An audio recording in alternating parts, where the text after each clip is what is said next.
Oi, chegando aqui com um recadinho tradicional para te dizer que esse é o episódio 7 da série Memórias, o penúltimo da primeira leva publicada em 2019, que eu tô republicando agora com novo tratamento de áudio e todas as locuções regravadas. A série Memórias volta no dia 5 de janeiro com episódios inéditos e no aquecimento para essa nova leva a gente vai ouvindo a leva de 2019. Esse episódio de hoje é sobre a cobertura do acidente com o avião da Chapecoense, uma conversa com a Lívia Laranjeira e participação especial do Jader Rocha. Vamos nessa? O Vida de Jornalista tem o selo da Rádio Guarda-Chuva. Jornalismo para quem gosta de ouvir. 9.000 pies, señorita. Vectores.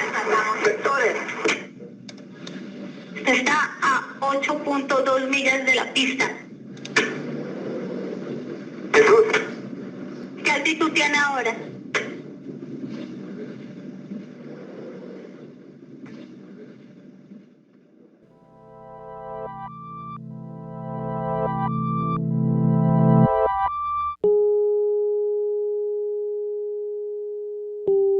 Memórias, uma série do podcast Vida de Jornalista. Aqui a gente volta ao passado para reviver coberturas históricas do jornalismo brasileiro, conversando com quem esteve lá. Nesse episódio, um caso recente e muito marcante, a queda do avião que levava a delegação da Chapecoense para a Colômbia em novembro de 2016. Um desastre aéreo com 71 mortos e 6 sobreviventes. Quem guia a gente nessa história é a Lívia Laranjeira, que viajou um dia antes para Medellín e foi a primeira repórter brasileira a noticiar a tragédia direto da cidade colombiana. Aconteceu alguma coisa, a gente ainda não sabe bem o que, mas o avião perdeu contato com a torre de controle do aeroporto. E chovia bastante em Medellín naquela noite. Aquele estresse, você fica sem entender direito e você não quer acreditar.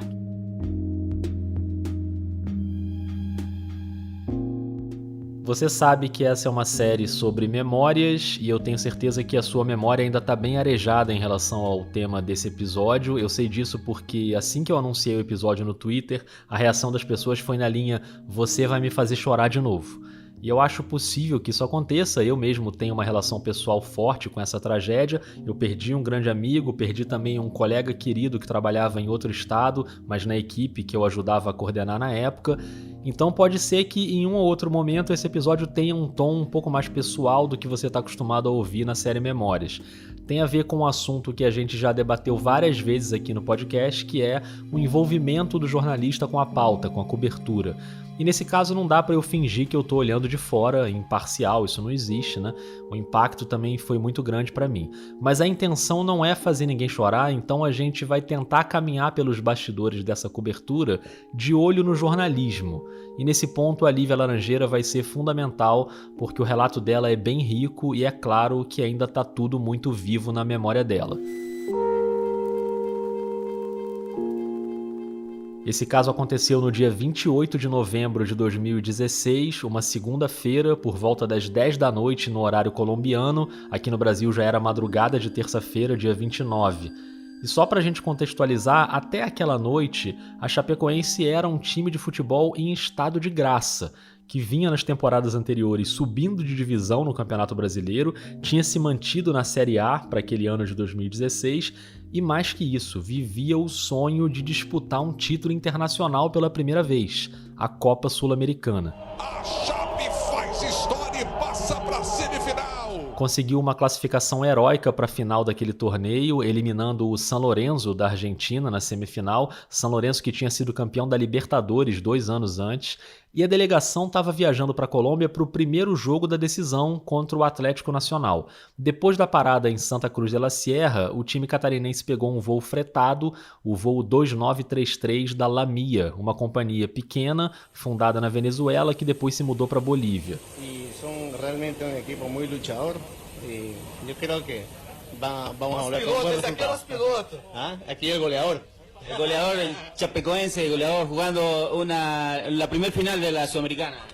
¿Qué tal el vuelo? ¿Qué tal en la mía? Uma final muito importante para nós, conduzido pela Laminha, nós estamos bem. Vamos que vamos. O piloto, que também era um dos donos da companhia, fez uma opção de economizar no combustível. E como outra aeronave pediu prioridade de pouso, ele teve que dar uma volta, houve uma pane seca, o combustível acabou e o avião caiu. Agora são 4h10, horário de verão. Estamos interrompendo a programação com uma informação preocupante e importante demais. O avião que transportava a delegação da Chapecoense para a Colômbia caiu perto do aeroporto de Medellín. As primeiras informações... A aeronave da Lamia tentava se aproximar do aeroporto José Maria Córdova, em Rio Negro, nos arredores de Medellín, mas caiu e bateu num morro chamado Cerro El Gordo. Das 77 pessoas que estavam a bordo, 71 morreram, incluindo 19 jogadores, 14 integrantes da comissão técnica, 9 dirigentes, 2 convidados, 7 tripulantes e 20 jornalistas. 6 pessoas sobreviveram, os jogadores Neto, Follman e Alan Ruschel, os tripulantes Ximena Soares e Erwin Tumiri, e o jornalista Rafael Hensel, que de forma inacreditável morreu pouco mais de 2 anos depois.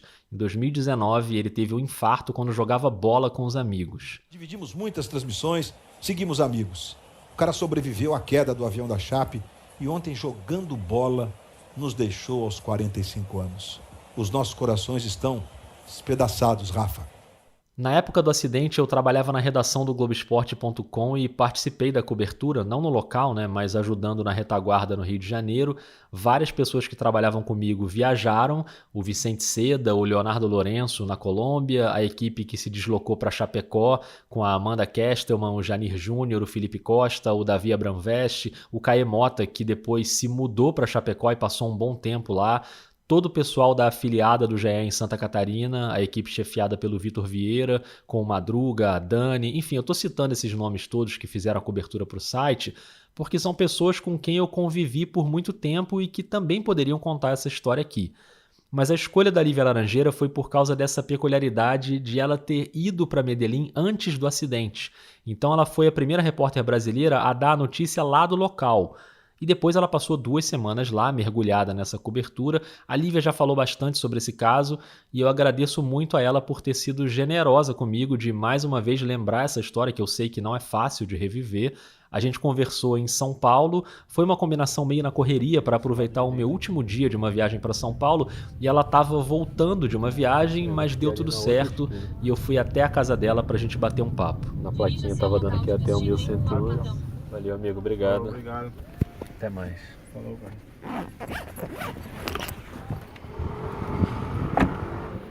É aqui no primeiro segundo. Boa tarde. Boa tarde. Tudo bom? Lívia?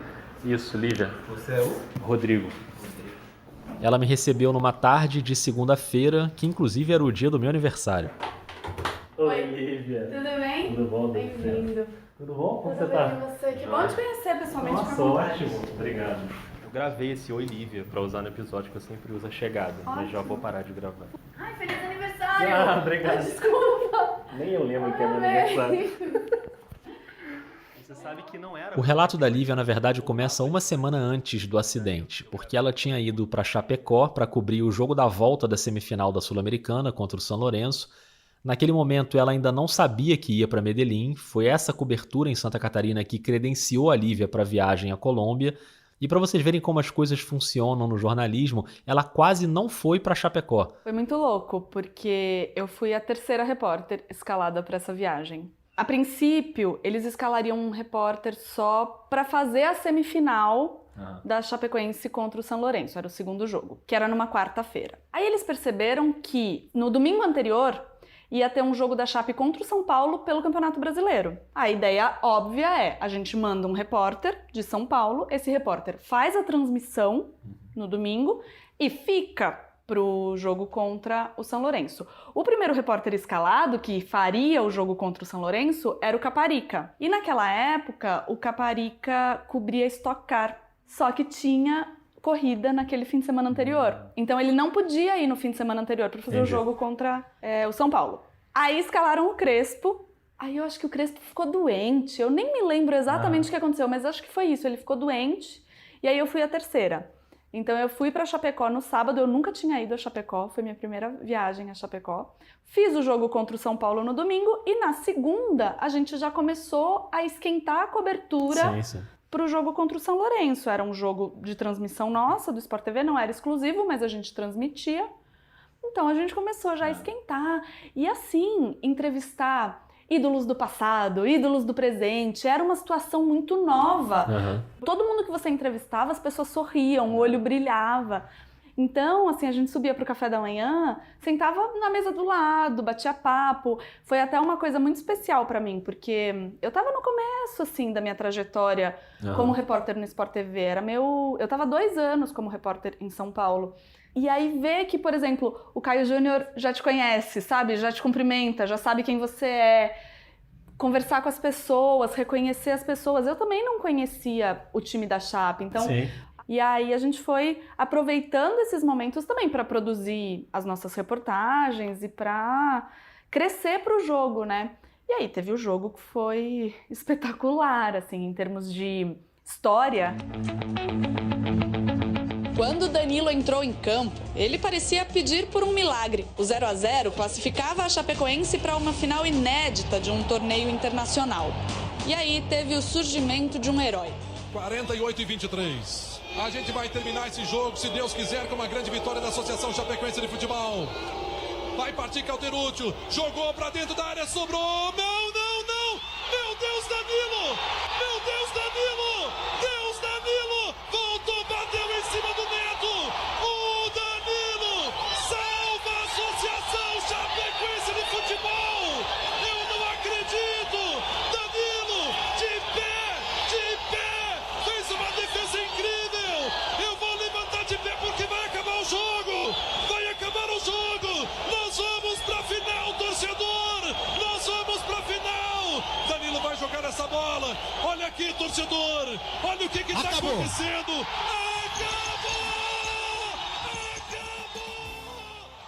A gente ouviu um trecho da reportagem da Lívia no Globo Esporte no dia seguinte e essa foi a famosa narração do Rafael Hensel de uma defesa histórica e trágica, né? Porque, obviamente, se essa bola entra no último lance do jogo, a Chape seria eliminada e não iria para a final. Você sabe que é curioso que antes do jogo, em algumas transmissões, a gente costuma entrar no vestiário para fazer imagens, aquela imagem padrão assim da camisa, da chuteira, tudo já preparadinho. E aí eu entrei com o cinegrafista naquele dia, normalmente eu não entro. Eu entrei e aí eu fiz algumas fotos e eu fiz justamente assim, a do Danilo foi a primeira. E que depois você fica pensando, é inevitável, assim. Foi a primeira coisa que me passou pela cabeça. Imagina, E se aquela bola tivesse entrado? Claro que se aquela bola tivesse entrado não teria viagem para Colômbia, mas é uma associação meio doida de fazer, né? Se a gente for relacionar todas as vezes que um acaso poderia ter impedido uma tragédia, é um negócio de enlouquecer. E o fato é que ali naquele momento estava todo mundo eufórico, inclusive a Lívia. Ela já tinha trabalhado no projeto Passaporte do Sport TV na Costa Rica durante a Copa do Mundo, mas nunca tinha feito uma viagem internacional como repórter. A Lívia e o produtor Fabrício Crepaldi seguiram naquela cobertura, só mudou o cinegrafista, que em Chapecó era o Luiz Felipe Silveira e para Medellín foi o Erci Moraes.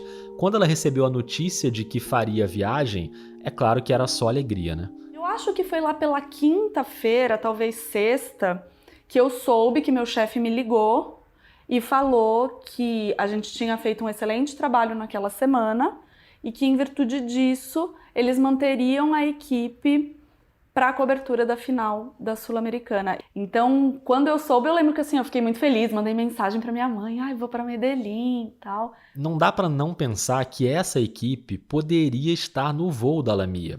Mas eles foram um dia antes da Chape justamente para dar tempo de se preparar e pegar a chegada da delegação. Porque, de fato, a gente produz conteúdo nessa chegada. Eu saí daqui no domingo de madrugada, cheguei lá na segunda de manhã. Na própria segunda, eu já estava entrevistando o torcedor do Atlético Nacional nos arredores do estádio. E também tem uma questão burocrática chata de comprar chip de celular, pro LiveView, ver se está tudo funcionando normalmente. O LiveView é o aparelho que a gente usa para entrar ao vivo, né? É uma tecnologia via chip de celular. Então a gente não podia perder aquela chegada E aí foi isso que a gente fez. Claro que tem uma vantagem também de você estar no voo com a delegação, até de convívio com os jogadores. Então, no seu caso, talvez nem tanto, porque você já teve esse convívio na semana anterior. Mas eu fiquei frustrada. Eu lembro que lá em Chapecó, o Giba, que era um dos assessores, veio falar com a gente. Normalmente tem um revezamento de quem é o assessor que viaja, e eram o Giba e o Kleberson, os 2 assessores da Chapecoense. E aí o Giba veio todo empolgado falar com a gente que naquela viagem específica eles tinham decidido mandar os 2. Vai todo mundo no nosso voo, vocês vão também? Aí a gente falou, não. E aí a gente, assim, aquela frustração, claro. Poxa, vamos largar atrás na cobertura. Porque embora a gente tivesse tido esse contato lá em Chapecó, mas você pensa, vai que rola alguma coisa, algum papo diferente, alguma informação que a gente perde porque a gente não tá lá. Mas você foi de Chapecó direto, você voltou para São Paulo? Não, eu voltei a São Paulo, então eu voltei, e isso é uma outra coisa, assim, até arrepia quando eu lembro. Porque eu tenho medo de... Hoje em dia eu já me acostumei, mas eu sempre tive medo de avião. E aí eu lembro que eu voltei de Chapecó para cá, no mesmo voo da Chape. Eu tenho as minhas superstições quando eu entro num avião. E uma delas era a coisa do time. Se tem um time, você fica seguro. O avião não vai cair com o time dentro. Coisa, né? E depois você fica pensando nisso, assim, é muito, muito assustador, muito bizarro. Imagina. E aí eu vim pra cá no sábado, só troquei a mala, troquei as roupas.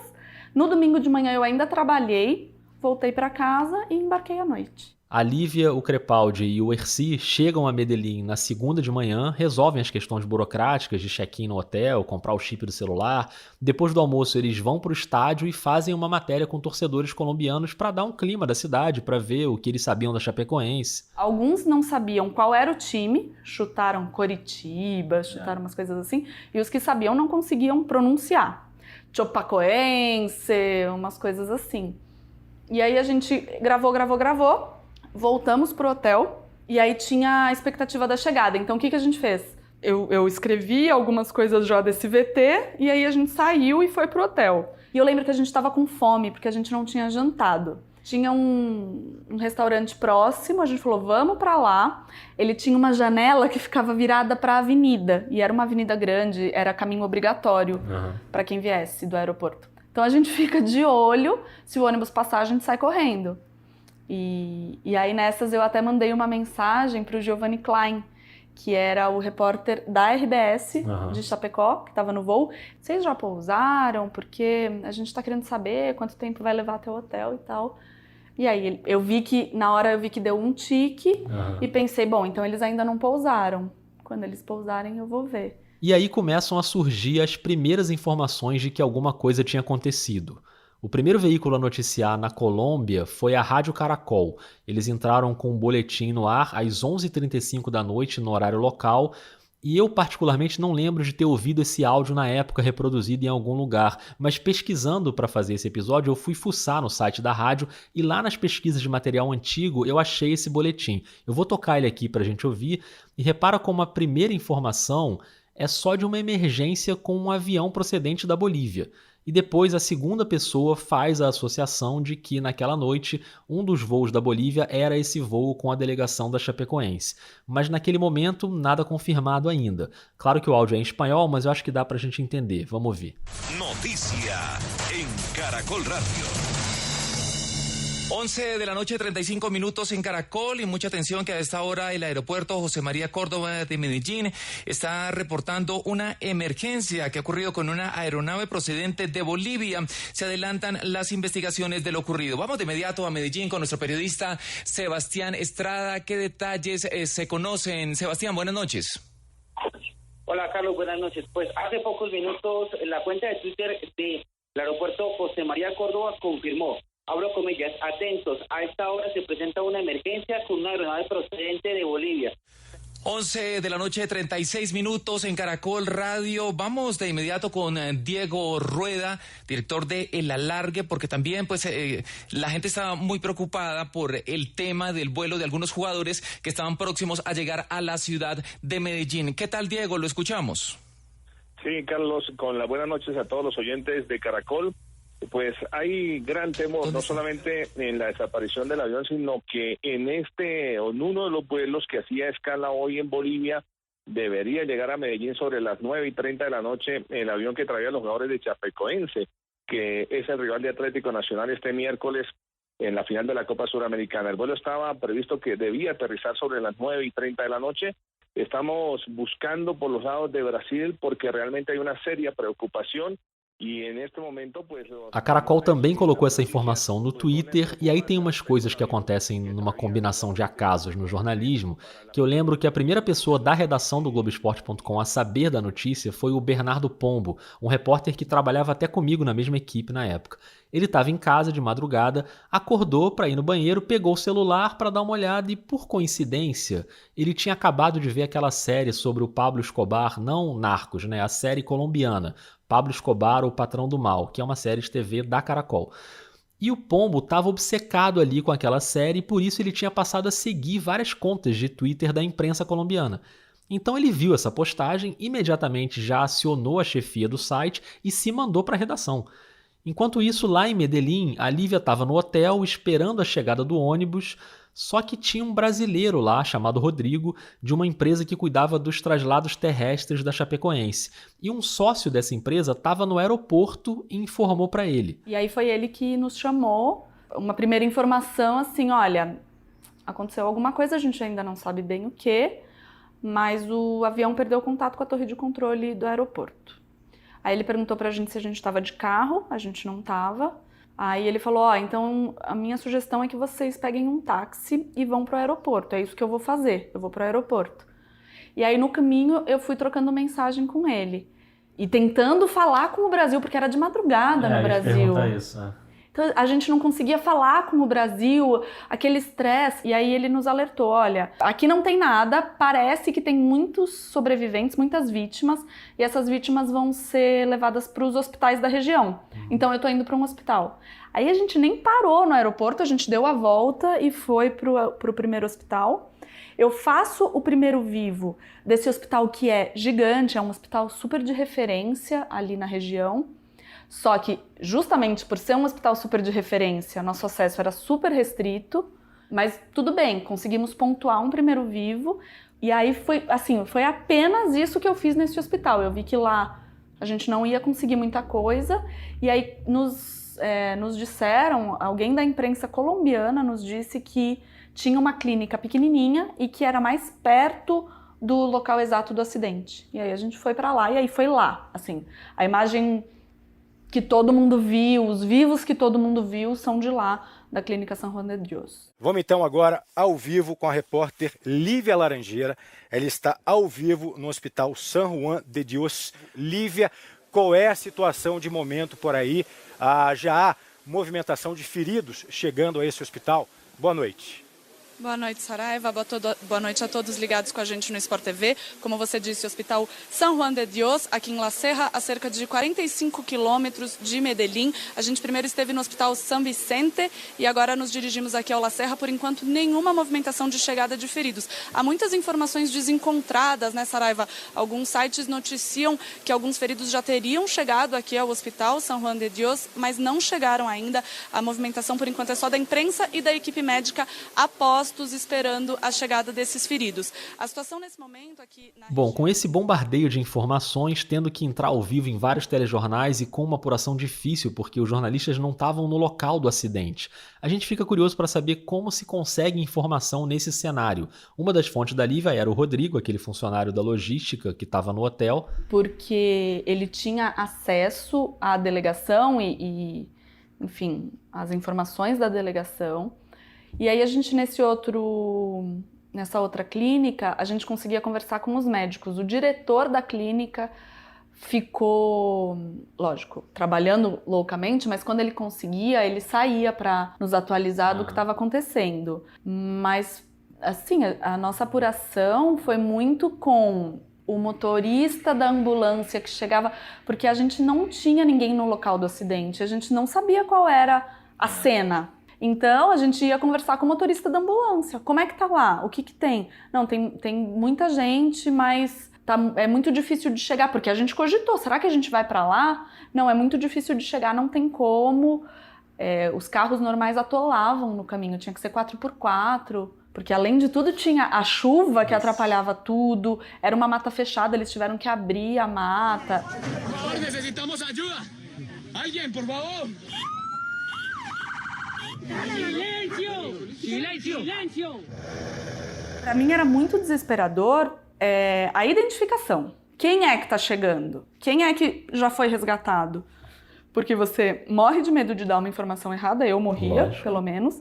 As informações eram desencontradas, houve erro, pelo menos um, que é o do Danilo. Essa situação do Danilo foi um vai e vem de informações, assim, é legal a gente explicar, né, como é que foi isso, assim. Porque a situação toda do Danilo, hoje, o que a gente sabe, ou o que a gente imagina, melhor Sim. dizendo, que quando o Follmann foi resgatado, ele muito provavelmente se identificou como goleiro da equipe e que, no meio da confusão, goleiro da equipe, Danilo. É isso. Que o Danilo era um personagem que estava muito em voga na época. Todo mundo sabia quem era o Danilo. Isso. Chega a informação de que o Danilo sobreviveu e que ele está sendo levado ao hospital.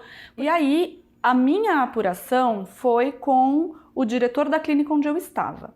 Por quê? 3 hospitais, 3 centros médicos receberam feridos. Uhum. A clínica onde eu estava, que recebeu 3 brasileiros, Alan, Rafael e Neto. A clínica Sommer, que recebeu os 2 bolivianos da tripulação. E o Hospital São Vicente, que era esse maior, que no primeiro momento só recebeu o Follmann. Os 3 diretores dos 3 hospitais estavam em contato entre si. Então, eu fui no diretor da clínica onde eu estava, e ele me garantiu, olha, nós temos esta lista de sobreviventes, não tem nenhum Danilo nessa lista. E aí eu dei essa informação. Só que a Cruz Vermelha vai e solta uma lista de sobreviventes com o nome do Danilo. Que eu não queria dar essa informação porque eu não sabia se isso era verdade.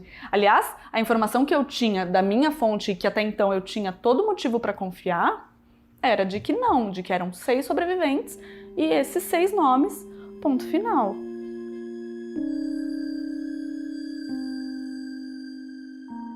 Como eu falei na abertura da reedição desse episódio, eu regravei todas as locuções com uma qualidade melhor, mas essa locução que você vai ouvir agora, eu mantive a original de 2019, porque foi um depoimento pessoal meu, que não foi roteirizado, foi de improviso mesmo, e ficaria meio artificial se eu regravasse agora com o mesmo texto. Então eu vou reproduzir a locução original de 2019. Vamos ouvir. Eu lembro bem desse momento das informações desencontradas, Danilo sobreviveu, não sobreviveu, qual é a lista de passageiros, o que realmente aconteceu, porque foi mais ou menos na hora que eu cheguei à redação nesse dia. Então eu vou dar um depoimento curto aqui, pela primeira vez um depoimento mais pessoal do que aconteceu comigo naquele dia, porque eu moro perto da redação do Globoesporte.com, então eu ia trabalhar a pé, e eu sempre dava uma olhada no celular antes de ir, quando eu acordava, e nesse dia, por acaso, eu não olhei o celular. Então eu saí de casa sem saber o que tinha acontecido. E quando eu tô chegando na entrada, eu pego o celular para ver, e aí eu tomo um choque ali na hora, e foi na hora mais ou menos que eu tava quase subindo as escadas já da redação, e quando eu olho a redação tá lotada de gente já, todo mundo numa correria trabalhando, e eu, caramba, entrei, corri, sentei na minha mesa, na minha cadeira, e nessa hora a gente vai meio num instinto automático, e eu já pergunto, tá precisando de quê? Qual é a matéria que tem que pegar? O que eu posso fazer agora? Qual é a ajuda? E você começa a trabalhar. E eu sentei na minha mesa no automático, entrei na matéria principal para saber o que tinha acontecido e comecei a trabalhar e ajudar ali na retaguarda. E o que aconteceu comigo, que foi a parte mais chocante para mim, é que eu só fui saber dos jornalistas que estavam no voo quase 2 horas depois de ter chegado para trabalhar, porque eu fiquei ali naquele automático e num determinado momento que eu fui olhar as outras matérias é que eu vi que tinha uma matéria com a lista dos jornalistas que estavam no voo e que tinham morrido.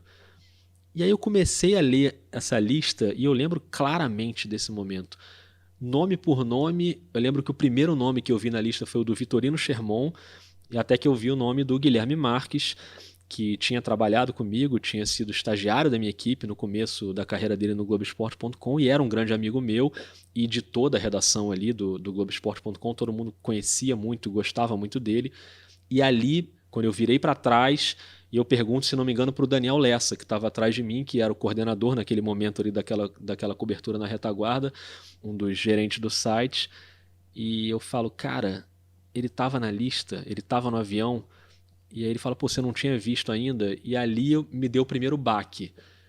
Mas é uma coisa muito louca, porque a gente continua trabalhando, né? Mesmo sabendo que você perdeu pessoas muito próximas, você continua trabalhando. E era de manhã cedo, e eu lembro que nesse dia eu trabalhei até 1h30 da manhã. E só quando eu fui chegar em casa, é que aí sim eu fui ver e-mails antigos que eu tinha trocado com o Guilherme, e aí realmente desabou tudo, e aí vem o choro, vem, enfim, tudo aquilo que você foi no automático durante o dia, vem quando você dá uma parada.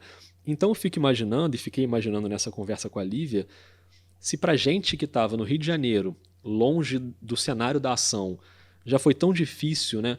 Como deve ser isso para quem está lá e você não consegue nem fazer uma logística de coisas simples, como, por exemplo, ir ao banheiro, comer, né? Em que momento se faz esse tipo de coisa?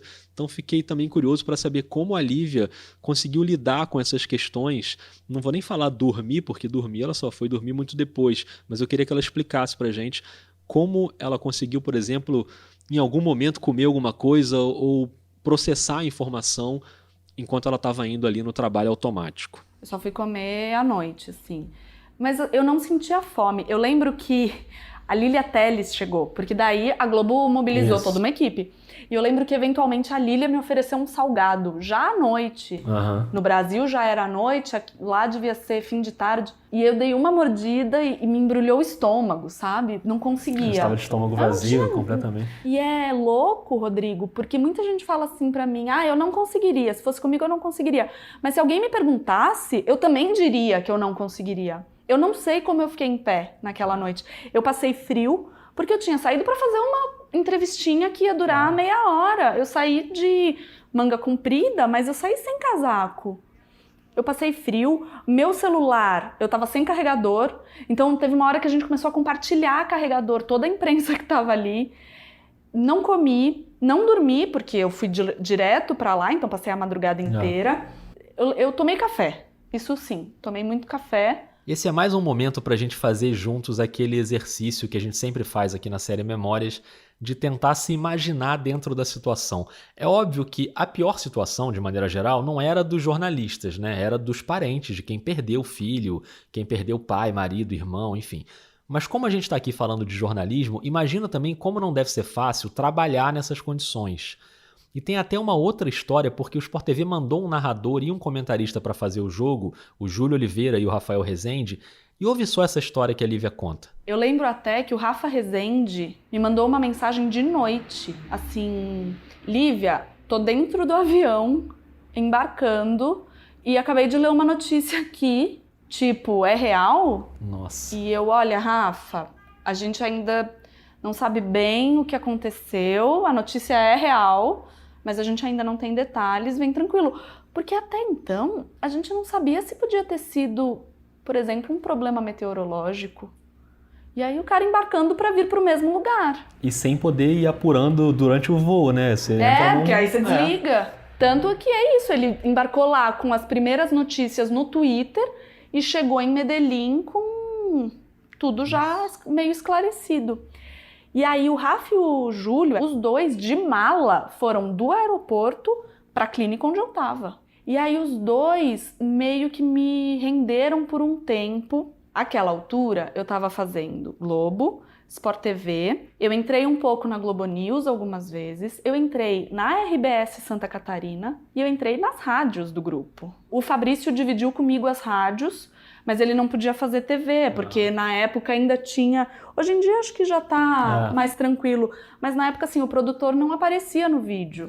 E mais ou menos naquela hora, me avisaram que o JN ia querer um VT. Então, em algum momento, eu precisava parar para escrever o VT do JN.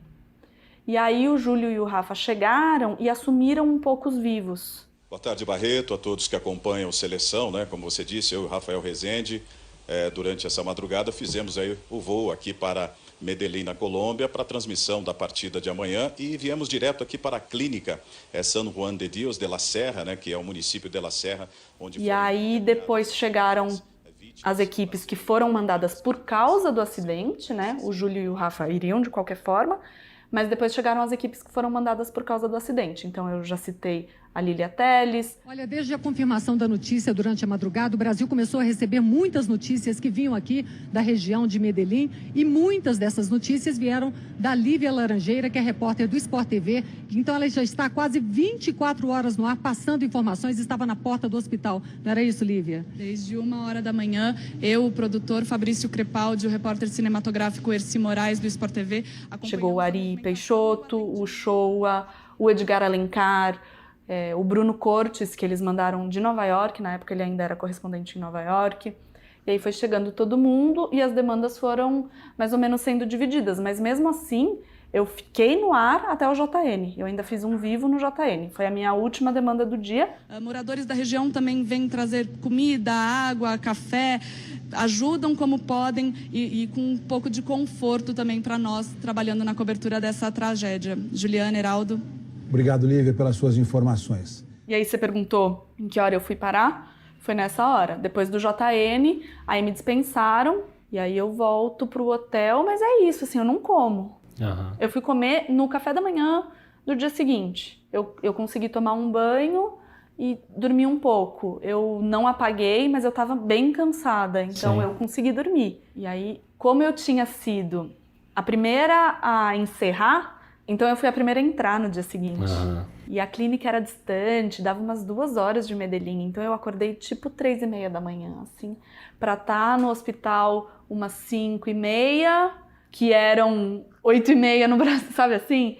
Então foi bem maratona, assim. E no meio dessa maratona, entre o fim do primeiro longo dia de cobertura e o início do segundo dia, é claro que a ficha começou a cair. Eu chorei bem naquela primeira noite. Tipo, sabe aquela cena da pessoa no banho e meio que limpando tudo. Foi a primeira vez que você chorou aí, né? De chorar, de debulhar, sim. Eu já tinha emocionado algumas vezes, mas de chorar, de soluçar, foi a primeira vez. Eu fiquei 12 dias em Medellín. Então é claro que ao longo desses 12 dias também foi acalmando a cobertura. A partir de um certo momento entrou no ritmo. Mas eu só fui entender quando eu voltei. E ainda tem um outro ponto relevante que passou pela cabeça da Lívia. E aí eu acho que existe até uma discussão, se você me permite. Tem até um certo machismo envolvido, porque eu me preocupei muito em não chorar ao vivo. Eu chorei, mas era uma preocupação, eu não queria chorar ao vivo. Eu sei que todo mundo ali entenderia se eu chorasse. Eu sei que ninguém em sã consciência questionaria o meu profissionalismo, porque estava todo mundo muito abalado. Mas em uma situação talvez diferente, se não fosse aquela comoção toda, a impressão que eu tenho é que o choro feminino denota desequilíbrio, enquanto o choro masculino denota sensibilidade. Uhum. Então eu acho que vale também um pouco essa reflexão, porque eu me cobrei muito para não chorar, para não deixar transparecer, sei lá, um envolvimento grande demais. Durante os 12 dias de cobertura da Lívia, o auge desse envolvimento, quando praticamente ninguém conseguiu segurar o choro, nem na Colômbia nem no Brasil, foi o momento do velório, né? Quando os caixões deixam Medellín e são levados para Chapecó. Lívia, a liberação dos corpos, ela vai até que horas? Há uma previsão? Oi, Escobar, boa tarde para você, boa tarde para todos. Na verdade, a gente já saiu do Instituto Médico Legal aqui para a funerária, porque todos os corpos dos brasileiros já foram liberados, já estão aqui na funerária. Os últimos caixões... Nesse dia eu chorei 2 vezes. Eu fui escalada para fazer a saída dos corpos da funerária. Então tem 2 momentos. Tem um momento que eu entro, e aí foi o primeiro dia que eu tive a dimensão, porque são muitos caixões. Um do ladinho do outro, assim. É bem pesado. Bem pesado. E aí, a gente combinou que a gente não faria vivo com a câmera virada para os caixões. Uhum. E aí, o que acontece? Eu fiquei de frente para os caixões e a câmera me focando para o outro lado, né? E aí, eu entro ao vivo no Redação e eu vejo... Eu não sei se era um amigo, um empresário, alguém do Danilo, muito emocionado diante do caixão, chorando bastante.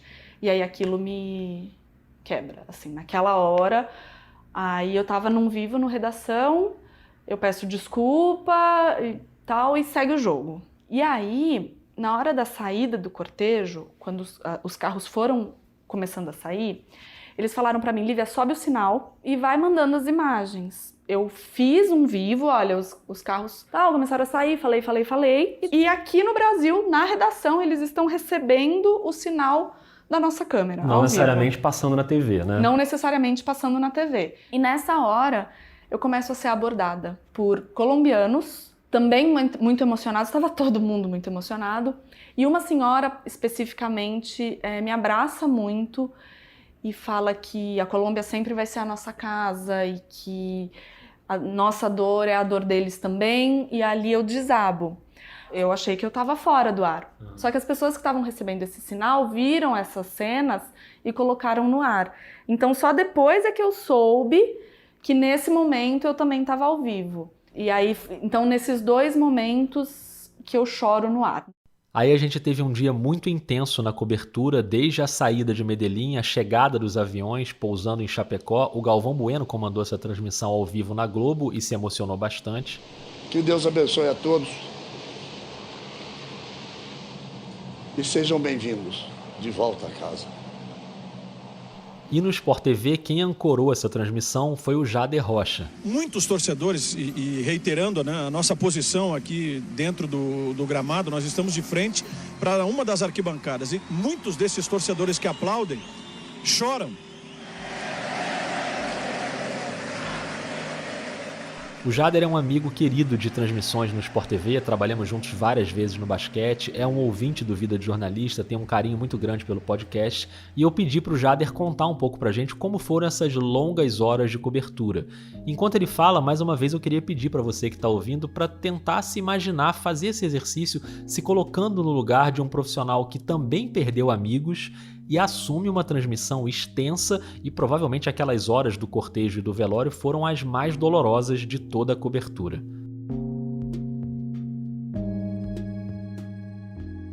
Bom, Rodrigo, certamente esse momento, essa cobertura foi disparado de longe a mais difícil, momento mais duro dessa minha carreira, e lá se vão praticamente 25 anos no jornalismo. E eu jamais imaginei que eu pudesse passar por uma situação semelhante como aquela no início de dezembro, né, de 2016, quando fui escalado para, através da transmissão do Sport TV, ser o âncora daquele que seria um dos momentos mais tristes, se não o mais triste da história, né, do esporte brasileiro, aquele velório coletivo dentro do estádio da Arena Condá, em Chapecó, Santa Catarina. Começam nesse momento a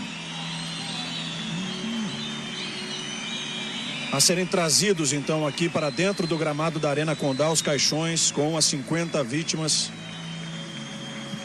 Fazem parte da delegação da Chapecoense, para aquele que sem dúvida nenhuma vai ser um momento de maior emoção, né? Para todos nós, para todos nós.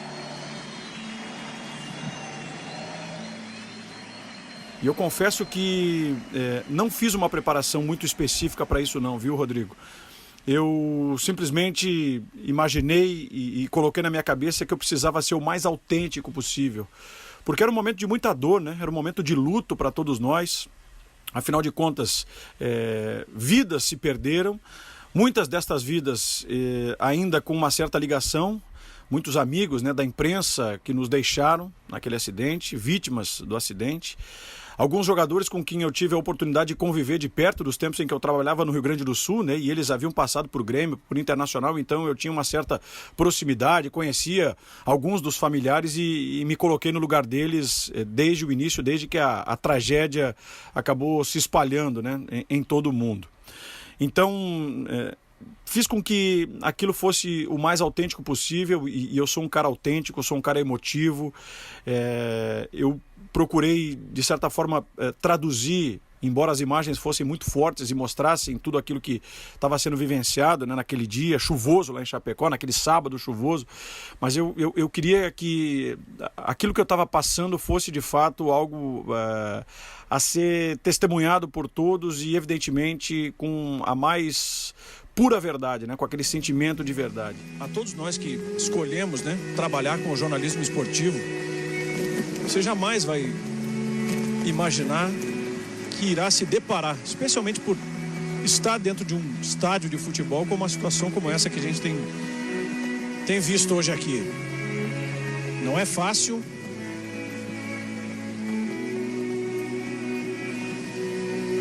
faz parte do nosso trabalho, né? Muito. E eu lembro que em vários momentos ao longo daquela transmissão, e se eu não me engano foram 8, 9 horas ininterruptas ao vivo dentro do estádio, ao lado do meu colega, meu querido e competente colega Paulo César Vasconcelos, um amigo, né, comentarista que eu tenho. Em vários daqueles momentos eu desabei no meio da transmissão. Fosse na descrição das palavras, fosse observando as imagens... em muitos momentos eu precisei me afastar da transmissão, ficar quieto, me recolher, orar, porque a emoção batia forte e eu não encontrava palavras, né, para poder passar para o público, contar para o público aquilo que eu estava sentindo, aquilo que eu estava vendo. Desculpas, inclusive, há pouco, né?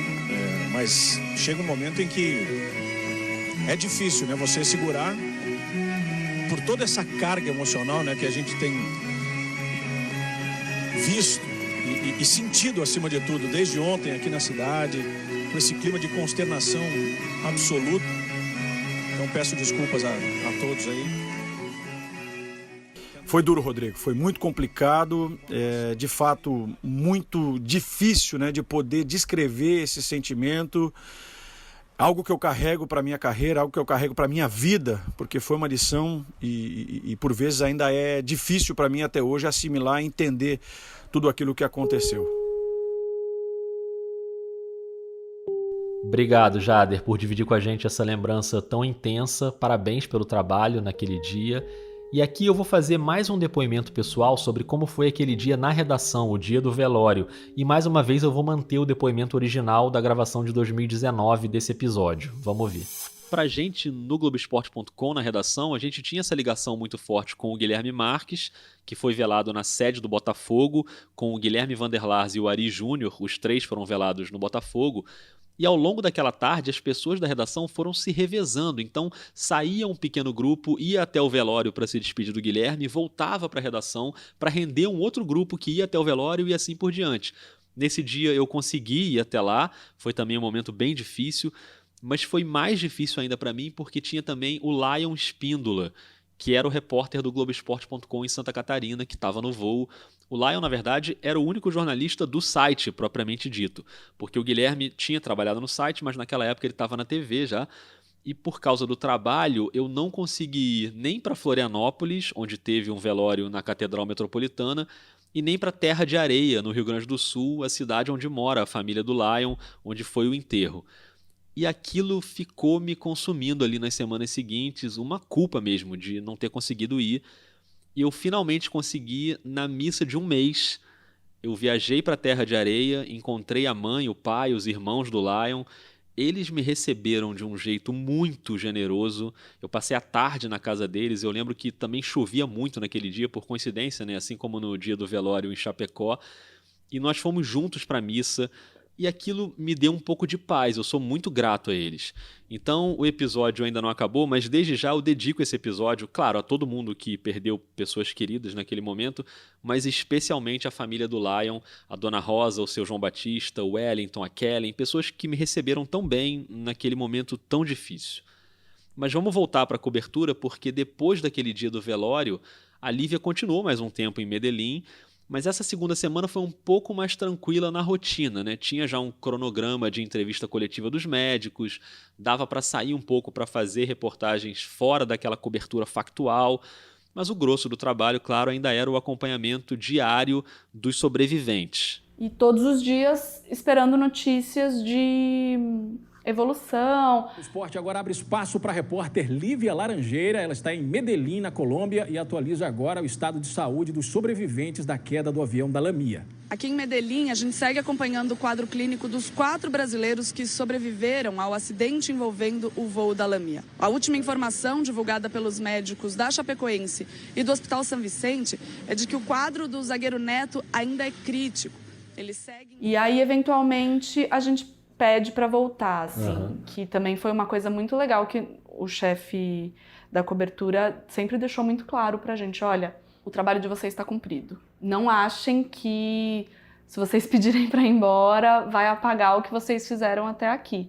E aí, eventualmente, a gente chegou num limite e pediu para voltar, e aí eles mandaram uma equipe render. Só que eu fui embora de lá, nenhum dos 4 tinha recebido alta.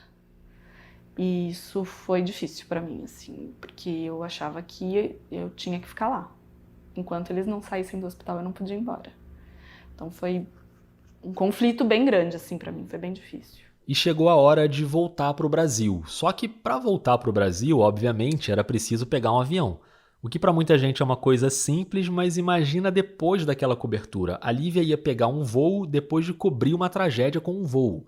Será que essa tensão passou pela cabeça dela? Passou um pouco, como eu disse, eu sempre tive um pouquinho de medo de avião, mas saber que não tinha sido uma falha técnica, que tinha sido falta de combustível pela ambição de uma pessoa ou de um grupo pequeno de pessoas, me tranquilizou um pouco.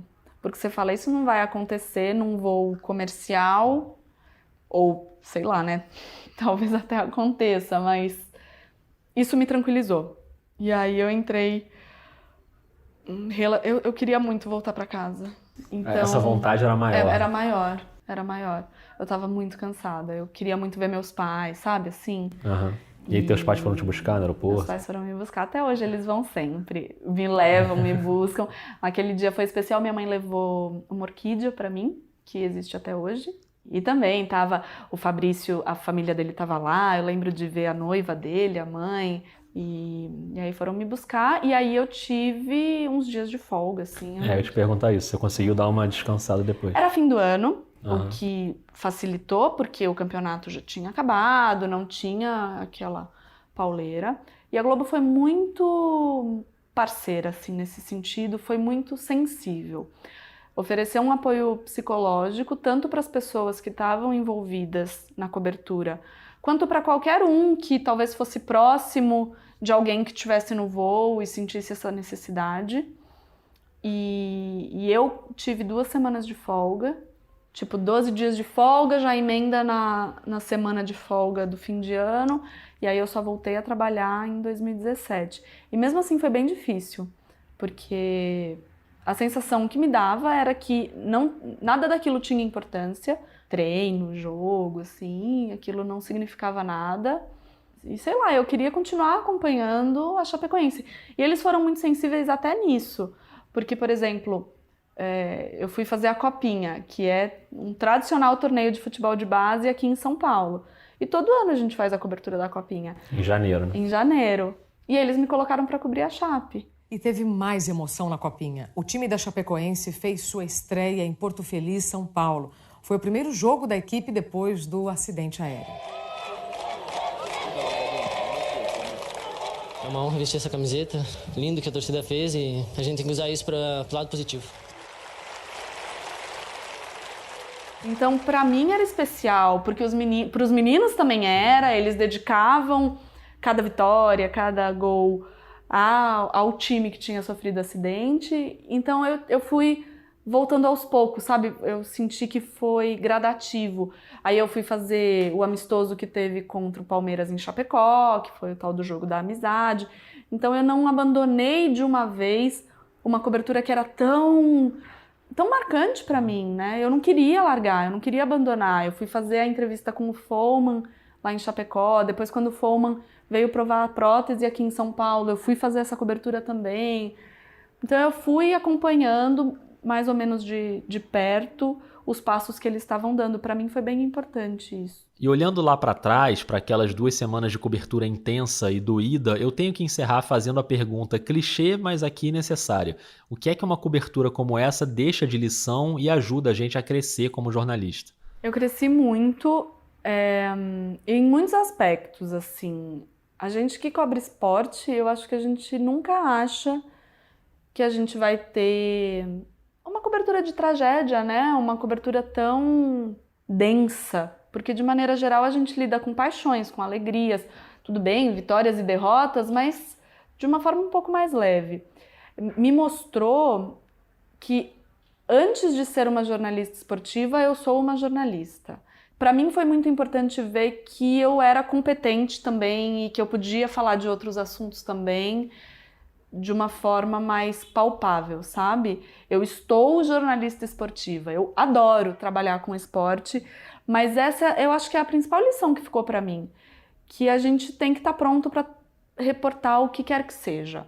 observar mais essas variações. Assim, o mundo não é feito de esporte, ponto, política, ponto, economia, ponto, cultura, ponto. As coisas se misturam. Eu acho que me fez olhar de uma forma mais abrangente para as coisas. Apesar de ser um tema pesado, é bom relembrar e prestar as homenagens. Não é fácil, mas acho que é necessário, né? Ajuda a cicatrizar também.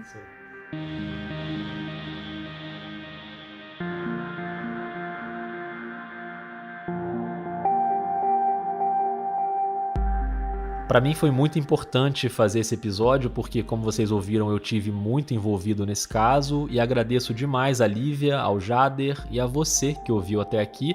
Eu imagino que não tenha sido fácil, mas eu espero que eu tenha conseguido ser o mais honesto e objetivo possível para tratar de um caso tão recente, tão angustiante. Então, se você gostou do episódio e achou ele relevante, indica para os seus amigos jornalistas, estudantes, amantes de futebol ou quem você acha que precisa ouvir. O Vida de Jornalista está no Twitter e no Instagram com @vida_jornalista. O podcast é mantido pelos ouvintes, então se você puder contribuir mensalmente, essa ajuda é muito importante. É só buscar o nome do podcast no Catarse, no PicPay ou na Aurelo. E o Vida faz parte da Rádio Guarda-Chuva, uma confraria de podcasts de jornalismo, com muita coisa boa para você ouvir, então busca aí também na @guardachuvapod. Os episódios de 2019 da série Memórias estão sendo republicados com novo tratamento de áudio e a nova leva de episódios inéditos começa no dia 5 de janeiro de 2022. Espero muito que você goste. Um beijo, um abraço e até mais.